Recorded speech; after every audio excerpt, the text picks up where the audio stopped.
Portanto, são, a meu ver, três dimensões distintas, mas que necessariamente têm que ter respostas para isso. Qual é aqui o grande bloqueio neste momento? É uma certa paralisia, uma atitude defensiva da banca, que é tentar aguentar o máximo possível a situação em que está. Exatamente. E isso levanta questões Ou mais seja, mais a complexas. banca, além de todas as regras que tem que cumprir, que há pouco João Trigo da Rosa mencionava, também tem que fazer este trabalho de casa de limpeza, ou seja, para conseguir começar a ajudar o tecido empresarial. Claramente, quer dizer, a banca tem, digamos, a responsabilidade de maximizar o seu resultado e, portanto, tem um portfólio que vai ter que otimizar, até porque se tem restrições ao nível do seu financiamento, tem que pensar que esses ativos ou esse dinheiro que tem na mão vai alocá-lo da melhor forma e, portanto, vai tender a favorecer os investimentos ou as empresas que têm, digamos, menor risco. Curiosamente, não se ouviu nenhuma declaração destes banqueiros que apresentaram resultados nos últimos dias sobre esta matéria. Falou-se do reforço de capitais, falou-se da não distribuição de dividendos. É normal, não é muito popular falar de que se vai ser mais seletivo no crédito, apesar que na prática Isso depois tem implicações favoráveis, não é? Tem implicações porque isso também obriga, digamos, no tecido económico a haver uma certa depuração, mesmo que seja doloroso e, portanto, haja umas quantas empresas que ficam pelo caminho, obriga, digamos, a aumentar a qualidade, digamos, do nosso tecido económico.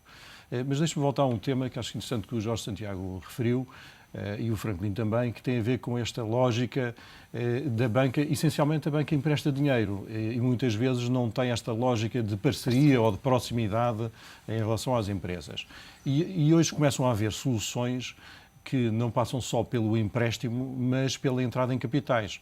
É o caso dos Business Angels, que é uma comunidade de que faço parte, que no fundo é uma forma de financiar as nossas microempresas, portanto empresas nascentes, sejam startups ou mesmo capital semente antes mesmo da empresa estar a funcionar, em que a lógica não é dar um empréstimo, mas é entrar no capital da empresa, ser parceiro da empresa e trazer competências para dentro da empresa, que é uma das grandes questões das tais nossas micro ou PMEs portuguesas, que é muitas vezes não nos falta, não é uma questão só de capital, é uma questão de know-how, uma questão de conhecimento de gestão, de capacidade de internacionalização, de network de negócios que essas empresas não têm. Isso também ajuda a colocar as PMEs lá fora? Ajuda, sobretudo do lado dos Business Angels, ajuda mais as microempresas. Do lado dos fundos de capital de risco, estão mais orientados às PMEs porque já têm outra robustez. Por exemplo, o caso dos Business Angels, é normal investir em empresas portuguesas pequenas, mas de elevadíssimo potencial, e depois apoiar a sua internacionalização em mercados como seja o Brasil ou os Estados Unidos, via as redes de negócio que os Business Angels, que normalmente são gestores e empresários, digamos, com uma certa senioridade, têm. Portanto, essa componente, digamos, não é só uma de ajuda, não é só financeira, mas é também de apoio ao desenvolvimento do negócio e de internacionalização. E que características é que eu, se quiser ter um negócio, preciso de ter para ter esse apoio do Business Angels? Há várias características. Primeiro, todas as características pessoais são fundamentais, porque normalmente estamos a investir em projetos nascentes e, portanto, aparecem-nos só com um business plan e o papel, como se costuma dizer, aguenta tudo. Portanto, primeiro de tudo, temos que acreditar na pessoa, ou seja, que a pessoa aposta naquele projeto e faz daquele projeto, digamos, a sua vida profissional. Isso é fundamental e, portanto, ter uma dedicação a 100% a esse projeto. Depois, é importante que o projeto, independentemente do setor em que seja, pode ser um setor de alta tecnologia ou um setor tradicional, apresente alguma novidade, ou seja, uma vantagem competitiva que seja sustentável e que permita que durante um tempo aquela solução seja uma solução única no mercado, para depois poder ser escalável e internacionalizável. Portanto, são essencialmente os critérios que nos orientam quando selecionamos projetos. Muito bem. Jorge Santiago, mas estes são projetos novos. Depois há aquelas empresas que falávamos há pouco que estão em situações difíceis agora de acesso ao crédito e até de reestruturação dos seus negócios. Neste momento, para essas empresas, qual é o melhor caminho? Se é possível dar um conselho, qual é o melhor caminho a seguir? Tal como falava o Franklin há bocado, podemos dividir também as empresas em duas áreas. Aquelas que estão bem, ou seja, que o seu problema não é um problema de estruturação interna, de falta de mercado, de falta de dinheiro, mas é sim um problema de crescimento, de desenvolvimento, e aquelas que estão mal. Mas para crescer precisam de dinheiro. Tudo bem, não é? mas as soluções são completamente diferentes. Então vamos a Uma isso. empresa que está mal, tipicamente, os próprios fundos e tudo isso são fundos completamente diferentes. Uma empresa que está mal, ela precisa ser reestruturada. Tipicamente, é o mesmo problema que se passa com os business angels ou com a organização. Um dos pontos importantes é perceber temos equipa de gestão ou não temos equipa de gestão dentro da empresa.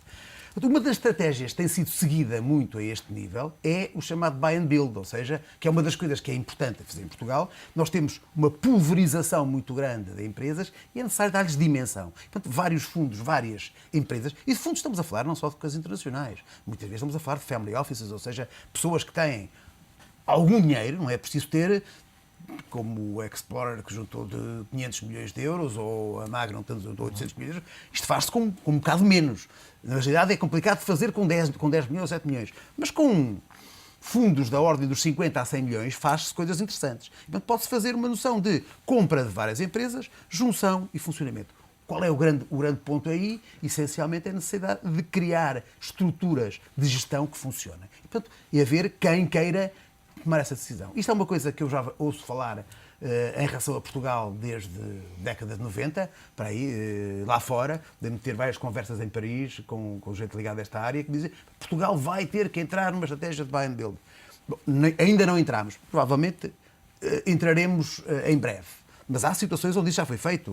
Vou-me lembrar de um investimento feito pela Interrisco no setor dos cafés, que juntou 4 ou 5 empresas numa só e, portanto, deu um desenvolvimento. Nas empresas que estão bem, aí o problema é mais um problema de mentalidade. Ou seja, é importante que as pessoas percebam, quando lhe entra um parceiro financeiro, um business angel, um fundo, um banco em termos de parceiro, isto implica regras claras de transparência, de mostrar para fora o que se faz. Ou seja, tem que haver os chamados tabuleiros de bordo. Tanto quanto isso é possível, não é lógico, mas tem que haver regras claras de prestação de contas. E a partir do momento em que isso exista, não há problema nenhum. É das primeiras coisas que qualquer fundo faz quando entra numa empresa qualquer, é a criação de um chamado tableau de bord, ou um dashboard, de um quadro que tenha determinado tipo de indicações e que são publicadas, que são distribuídas dentro das pessoas que têm acesso a isso, semanalmente, mensalmente, trimestralmente, por forma a percebermos como é que as coisas evoluem. Isto é, para mim, apesar de tudo, uma vantagem muito grande das empresas, passarem a ter este tipo de coisas. Porque eu tenho muita experiência, eu antes de ser consultor fui gestor de empresas, portanto acabei como administrador, digamos, de uma empresa, e um dos problemas que nós tínhamos era aquela a gestão pelo vento. Eu acho que eu tenho muita experiência e na minha experiência diz-me que... Mas depois vamos ver os números. E os números, muitas vezes, não dizem tão bem isso. Ou dizem algum desvio, que muitas vezes é importante, no médio prazo, 2 ou 3% de desvio numa direção, ou de 3 graus, vamos ter a um sítio completamente diferente. E, portanto, é muito importante que haja este tipo de capacidade de gestão. Tipicamente, é isso que as empresas precisam. Aqui, estas empresas têm que perceber que existem não só fundos em Portugal, mas internacionalmente. A própria Comunidade Europeia tem uma linha, tem um programa que foi lançado em 2006 já, que visa precisamente o apoio às PMEs. Portanto, com o desenvolvimento... Pouco se fala dessa linha. Que muito pouco se fala. Portanto, nós focamos-nos muito internamente e esquecemos que estamos na União Europeia. Nós ainda dizemos, eu vou ali à Europa, vou lá fora. Porque o BEI, por exemplo, o banco está vedado a estas empresas mais pequenas. Sim, mas existem existe tem outra dimensão. O Fundo Europeu de Investimento, existe uma data de instituições lá fora que estão cá dentro, fazem parte da nossa vida, no dia a dia. Alves, e estas parcerias, esta ligação acabava também por ser benéfica para estas empresas juntando-se a um parceiro financeiro conseguirem ir lá para fora, não é? Sim, o problema da dimensão em Portugal eu acho que é crítico, não é? Porque há muitos casos de sucesso à escala doméstica que depois têm uma grande dificuldade em dar o salto. Eu acho que até há, nos exemplos mais recentes de sucesso, por vezes depois a própria gestão do sucesso é a parte mais difícil, porque é um pouco isso, quer dizer, um empresário até pode ter tido uma fase inicial em que o negócio lhe correu bem, mas há uma dimensão a partir da qual a qualidade da gestão tem que ser mais sofisticada, exatamente para poder confrontar-se com uma dimensão distinta, que é passar a concorrer com um mercado maior e eventualmente com o mercado internacional. E por vezes simples como saber falar línguas. Pronto, já nem vou aí, mas eu diria que há por vezes questões que têm a ver com isso, quer dizer, que é de facto o abdicar de uma lógica muito personalista de gerir um pequeno negócio para uma lógica mais profissional. E esse é um tema que eu acho que é crítico e que por vezes se torna difícil nestas empresas muito individuais dar esse salto. Agora, há outra dimensão disso, se ainda tivemos tempo antes do intervalo, que é, há pouco falou-se da problemática, não, com certeza, que é a relação da banca com as empresas e a atitude da banca, que é uma atitude meramente de crédito e legítima, quer dizer, eu acho que aí o banco está no seu papel, mas que no tempo atual em que estamos a ter muitas dificuldades com a situação de crédito às empresas, e a banca está claramente bloqueada em muitos casos, com problemas óbvios, até alguns casos de arrastamento de situação, portanto, empresas que entraram em dificuldades financeiras, que estão reféns, por um lado, da dívida bancária e que têm dificuldade em encontrar saídas. A experiência prova mesmo de situações passadas. Eu há uns anos passei por essa experiência no BPA, portanto, há 20 anos, quando houve uma crise de crédito idêntica, que há casos em que, eventualmente, a capacidade da banca antecipar soluções de recapitalização por via de transformação do crédito em capital faz mais sentido do que ficar paralisado no estado em que as coisas estão. Isto é exatamente esse tema. A visão muito creditícia, puramente creditícia dos responsáveis e dos funcionários da banca em relação a situações de projetos empresariais tende, eventualmente, em situações de crise, a estimular a potencialidade que esse projeto tem. E eu acho que há um desafio nesta altura que, de facto, é difícil, porque, por vezes, isso implicará que os bancos têm que reconhecer prejuízos em parte do crédito concedido, mas é conseguirem antecipar uma crise e, portanto, serem mais ágeis na transformação dessas situações em situações de viabilização fora do universo do crédito. É preciso ganhar aqui também confiança parte a parte, não é? É disso que se trata.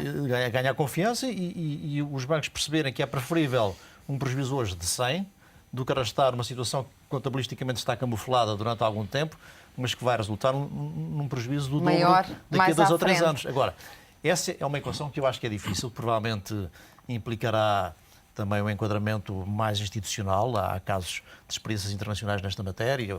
A Irlanda está numa situação muito extrema desse ponto de vista, mas no passado houve países em que teve que haver uma conjugação de esforços da banca e dos governos para dar essa volta, não é? Que se prende com temas de recapitalização, etc. Já lá vamos continuar nesse tema, com certeza. Agora temos que fazer um breve intervalo. É uma curta paragem nesta Comissão Executiva. Estamos a avaliar as formas de financiamento das pequenas e médias empresas em tempo de crise. Voltamos já, volte connosco.